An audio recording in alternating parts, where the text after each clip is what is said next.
Okay, imagine this. It's a Sunday morning. You're picturing maybe, peace and quiet, sunlight over the hills in Manipur. The usual Sunday vibe. Exactly. Yeah. But then, picture Churachandpur on April 13th, 2025. That quiet. It wasn't there. Right. Instead, you had tension, a lot of it. Yeah, palpable tension, because hundreds of people, mostly from the Kuki-Zo community, were out protesting. And not just any protests, they were specifically blocking the Meitei community's annual pilgrimage. To Thangting Hills, which is also called Thangting, and doing this on Palm Sunday of all days. I mean, that tells you something straight away, doesn't it? It really does. It signals just how deep this goes. It wasn't just a random act. No, definitely not spontaneous. Blocking a religious event on a holy day.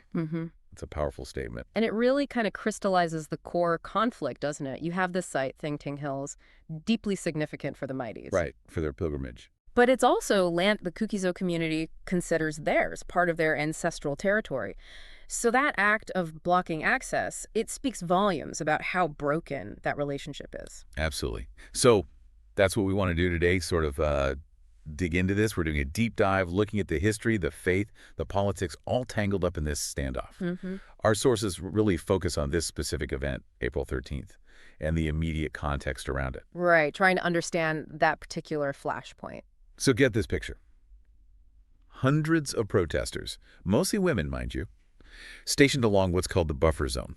We should probably explain that buffer zone bit. Yeah, we definitely will. But they were at places like Kosabung, Zalanfai, Kangvai, Fuljong, all day, basically 9 a.m. to 5 p.m. A very organized, very visible presence. And their message, no ambiguity there. None at all. The signs were pretty stark. Things like, no Meiteis in Kuki land until a political solution is reached. That phrase, political solution, we'll need to unpack that too. Definitely. And then there was that other sign, maybe a bit cheekier, but pointed, the hills are safe without Meiteis. Wow.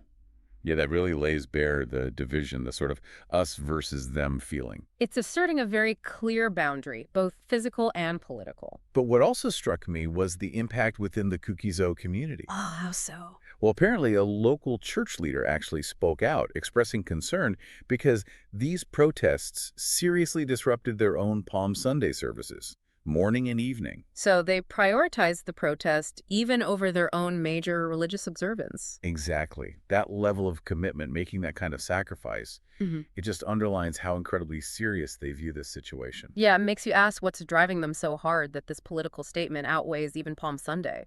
It suggests the threat they feel or the urgency of their demands is just immense. Okay, so let's try and get at those drivers. Yeah. We need to understand the broader context here. Manipur is home to diverse communities, right? Very diverse. But the key players in this specific tension are the Meiteis, who are mostly Hindu and live mainly in the Imphal Valley, The Central Plain. and the Kuki-Zos, who are largely Christian and live predominantly in the surrounding hill districts. You could almost think of them as like geographic roommates, but with very distinct spaces. That's a good way to put it. Sharing a state, but often inhabiting separate worlds, culturally and geographically.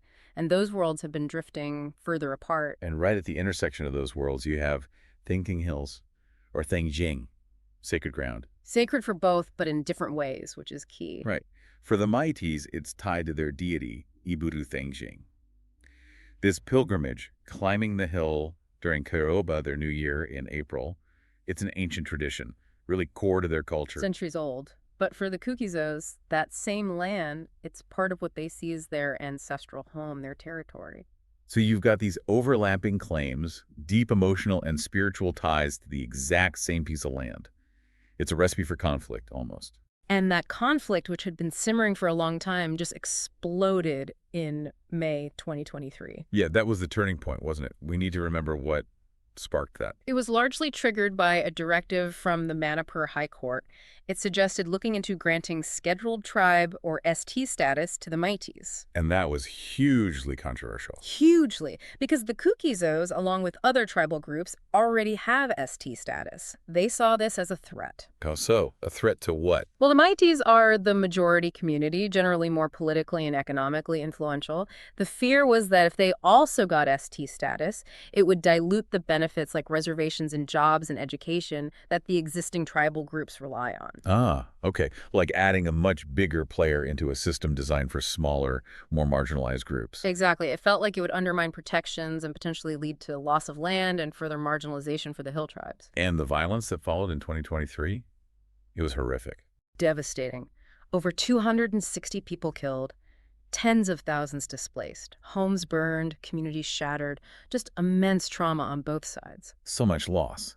And in the aftermath, this buffer zone was created. Right. Basically, an attempt by security forces the army, paramilitary, to keep the communities physically separated. An invisible line, but heavily guarded. Running between the Meitei-dominated valley areas and the Kuki-Zo hill districts. The idea was, what, just to stop the fighting? Pretty much. Maintain a very fragile peace, prevent direct clashes, but it's become more than just a security line. Yeah, it feels symbolic now, doesn't it? Very symbolic. For Kuki-Zos, maybe it represents a necessary boundary recognition of their space. For Meiteis, it can feel like an unjust restriction, cutting them off from places like Thangting Hills. Which, crucially, sits right inside this contested buffer zone. Precisely, making it ground zero for these kinds of standoffs. Which brings us right back to Palm Sunday, April 13th, 2025.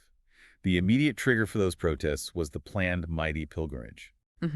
And just before that, on April 9th, several major Kuki-Zo civil society groups put out a joint statement. Groups like the Kuki Students Organization, the Kuki Women Union, key players. Yes, 6 of them in total. And they essentially drew a red line. What's interesting, though, is why they said they were protesting. Who won? They didn't say Meiteis had tried to cross. They said it was based on speculation.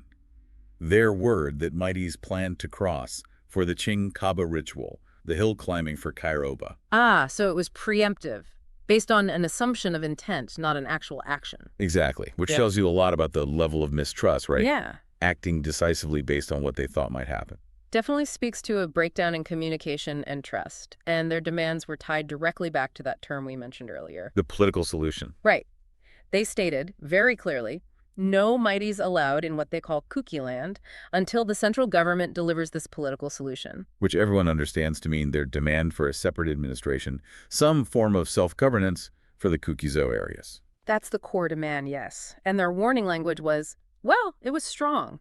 How so? They called any attempt to cross the buffer zone a direct challenge to them. And they said if any untoward incidents happened, the responsibility would be solely on those trying to cross. So basically, don't cross, but if you do and something happens, it's on you. That's the gist, a very confrontational stance. Okay, so how did the Meitei community react to being barred from their pilgrimage? Predictably, with strong opposition. The Meitei Heritage Society, the MHS, was particularly vocal. And what was their take?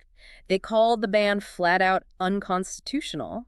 They accused the Kuki-Zo groups of trying to deliberately provoke violence, engineer a fresh round of violence, I think was the phrase used. By preventing a religious practice. Exactly. By blocking what they see as a fundamental right to worship at a sacred site. Did they make any comparisons? They did. A powerful one, actually. They compared it to stopping Hindus from going to Mount Kailash or Muslims from making the Hajj to Mecca. Wow. Okay, so framing it as an attack on religious freedom at the highest level. Precisely.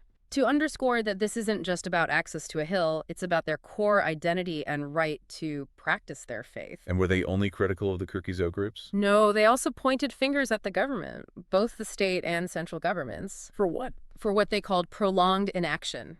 Basically saying the government hadn't done enough to resolve the underlying tensions, which allowed things to escalate to this point. That feeling of being let down by the authorities, it seems common on both sides. It really does. When communities feel the state isn't protecting their rights or addressing their fears, they often feel they have to take matters into their own hands, unfortunately. Now, you mentioned talks. Were there any attempts to, head this off? There was an attempt, yeah. Just days before the protest, on April 5th, the Ministry of Home Affairs, the MHA in Delhi, organized a tripartite meeting. Tripartite meaning? Meaning the MHA officials, representatives from Meitei groups, and representatives from Kuki-Zo groups, all in one room. Okay, so bringing everyone to the table, who was there? We know there were about 6 people from Meitei organizations like AMUTO and 9 from the Kuki-Zo side. So significant representation. And did it work? Did they reach any kind of agreement? Unfortunately, no. It seems the Kuki-Zo representatives rejected the draft proposals that the MHA put forward. Rejected them entirely. That's the understanding.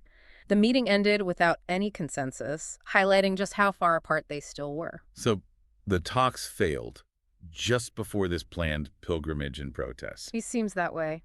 And it wasn't just the Kuki-Zo side unhappy with the talks. Oh, who else? Kanakonamai, the Coordinating Committee on Manipur Integrity, a major Meitei body, they also reportedly rejected the outcome. They were critical of the central government's handling of it. So widespread dissatisfaction with the attempted dialogue. It appears so. Yeah. And critically, after those talks failed, the Kuki-Zo positions seemed to harden, if anything. Their stance remained.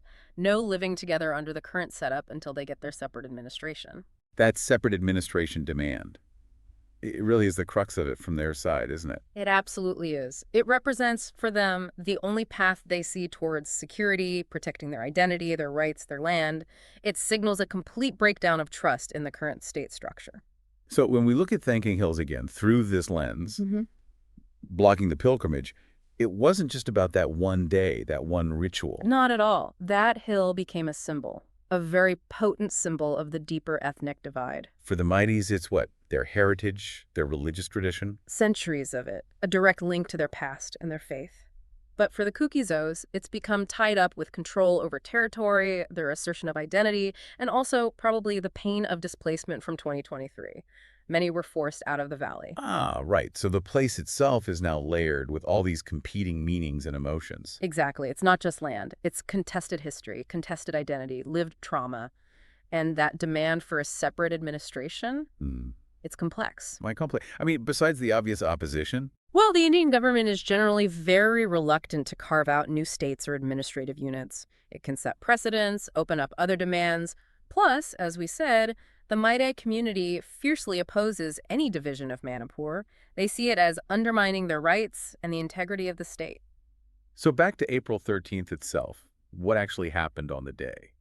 Did the Meiteis try to go? Were there clashes? From what we understand, no. There were no reports of Meiteis attempting to cross the buffer zone in that area, and no major violence erupted that day. So the protest effectively worked. It prevented the pilgrimage. It seems so in the immediate sense, but of course the underlying problems didn't go away. No, far from it. You still have this profound lack of trust. Absolutely. And the buffer zone itself, it's clearly not a solution, more like a symptom, and maybe even a source of friction itself. And the government. The MHA said they'd try more talks. That was the stated intention. But given that the April 5th talks failed so clearly, you have to be a bit skeptical about a quick fix, don't you? Yeah, it feels like the positions are just so entrenched. Kuki-Zo's demanding separation. And Meiteis insisting on their constitutional rights within the existing state. And both sides looking to the government for something. Protection, intervention, validation. But also feeling like the government hasn't really delivered, which just fuels the frustration. It's a tough situation. Thangting Hills really does feel like a microcosm, doesn't it? All the bigger issues playing out over this one location. It absolutely does. So wrapping up this deep dive, I think the main takeaway is just that. What happened on April 13th wasn't random. It was a flashpoint, yes, but one fueled by decades of history and the immediate, raw trauma of 2023. It really makes you stop and think about how these things intersect: history, identity, faith, politics, how they can clash so intensely. And you see the human cost, right? The determination on both sides. Yeah. The Kuki-Zo protesters standing their ground, the Meiteis wanting to uphold their sacred traditions, all happening in an atmosphere thick with fear and displacement. It leaves you wondering, doesn't it? In places this divided, what does it actually take to find a path towards reconciliation? Yeah, what are the conditions needed? And is a physical barrier like a buffer zone ever really a long-term answer? Or does it just solidify the divisions, make healing harder? No easy answers there. Definitely not. But wrestling with these questions, trying to understand the different perspectives, even from afar, it's important. Situations like Manipur, sadly, hold lessons about coexistence and conflict everywhere. A sobering thought to end on. There's clearly a lot more to unpack here, and the situation remains incredibly fragile.